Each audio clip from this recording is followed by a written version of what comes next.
कौशल्यादि नारी प्रिय सब आचरण पुनीत, पति अनुकूल प्रेम दृढ़ हरिपद कमल विनीत। कौशल्यादि प्रिय रानियां सब पवित्र आचरण वाली थीं, पति आज्ञा में तत्पर तथा श्री हरि के चरणों में जिनका विनीत प्रेम था। एक बार भूपति मन माही, बई गलान मोरे सुत नाही।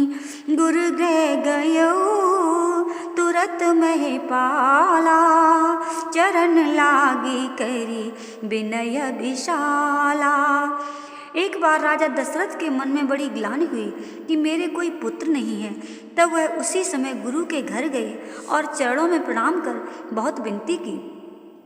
निज दुख सुख सब गुरहि सुनायो, कहे वशिष्ठ बहु विधि समझायो। धरऊ धीर होई है सुतचारी, त्रिभुवन विदित भगत भयहारी। अपना सब दुख सुख गुरु को सुनाया। तब गुरु वशिष्ठ जी ने राजा को समझा करके कहा कि हे राजन, धैर्य धारण करो, तुम्हारे त्रिलोकी में प्रसिद्ध भक्त भयहारी 4 पुत्र होंगे। श्रृंगी सहे वशिष्ठ बुलावा, पुत्र काम शुभ यज्ञ करावा। भगत सहित मुनि आहुति दीने, प्रगटे अगिने चारु करी लीने। तब वशिष्ठ जी ने श्रृंगी ऋषि को बुला करके कामना के निमित्त पुत्रश्रेष्ठ यज्ञ करवाया। भक्ति के साथ जब मुनियों ने आहुतियाँ दी, तब हाथ में खीर लिए हुए अग्निदेव प्रकट हुए। जो वशिष्ठ कछु हृदय विचारा, सकल काजोबा सिद्धि तुम्हारा। यह भी बाटे देव नृप जाई, जथा जोग जी बाग बनाई। और बोले, जो कुछ वशिष्ठ जी ने हृदय में विचार किया था वह तुम्हारा कार्य सिद्ध हो गया। हे राजन, ये खीर ले जा करके यथा योग भाग करके रानियों में बांट दो। तब अदृश्य पावक भये सकल सभय समुझाय, परमानंद मगन नपु हर्षिन हृदय समाय। तब संपूर्ण सभा को समझा करके अग्निदेव अंतर ध्यान हो गए। महाराज परमानंद में मगन हो गए, उनके हृदय में हर्ष नहीं समाता था। तब राय प्रिय नारी बुलाई, कौशल्यादि तहाँ चली आई।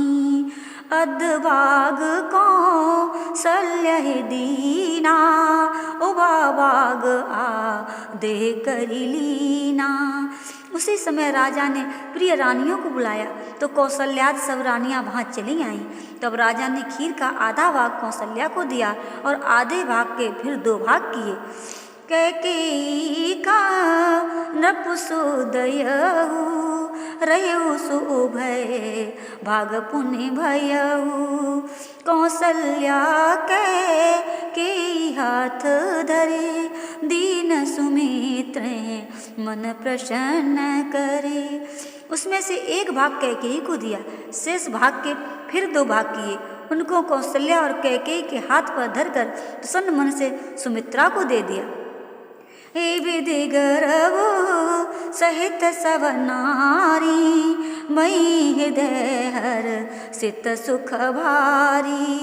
जा दिन ते हरि गर्भ आए, सकल लोक सुख संपत्ति छाए। इस प्रकार सब रानियां गर्भवती हुई, हृदय में प्रसन्नता और बड़ा सुख हुआ। जिस दिन से श्री हरि गर्भ में आए तब से सब लोगों में सुख और संपत्ति छा गई। मंदिर माँ सब राज रानी, शोभाशील तेज की खानी। सुख जुत कछुक काल चले गयहु, जय प्रभु प्रगट सो अवसर भयहु। शोभाशील और तेज की खान सब रानियां महल में सुशोभित थीं। सुख से कुछ समय व्यतीत हुआ, फिर जब प्रभु प्रकट होने वाले थे वह अवसर आ पहुंचा। जोग लगन ग्रह बार तिथि सकल भये अनुकूल, चरु और अचर हस जुत राम जन्म सुख मूल। योग लग्न ग्रह बार और तिथि सभी अनुकूल हो गए। चर अचर सभी जीव बहुत ही आनंदित हुए, क्योंकि श्री राम जी का जन्म ही समस्त सुखों की जड़ है। नौमी तिथि मधु मास पुनीता, शुक्ल पक्ष अवे जित हरि प्रीता, मध्य दिवस यते शीतन घामा, पावन काल लोक विश्रामा। नौमी तिथि पवित्र चैत्र मास शुक्ल पक्ष, भगवान का प्रिय अभिजित नक्षत्र, मध्याह्न काल, न बहुत शीत न धूप, संसार को शांति देने वाला पवित्र समय था। जय श्री राम।